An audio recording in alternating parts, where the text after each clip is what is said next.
अध्याय 16 स्वामी समर्थ चरित्र कथा अध्याय 16 अक्कलकोटमध्ये त्या दिवशी सकाळचं वातावरण अत्यंत रम्य होतं.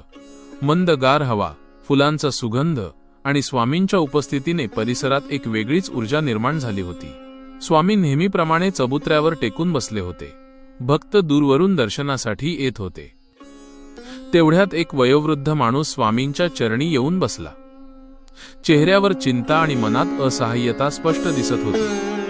वृद्धाची वेदना, माझी मुलं मला विचारत नाहीत.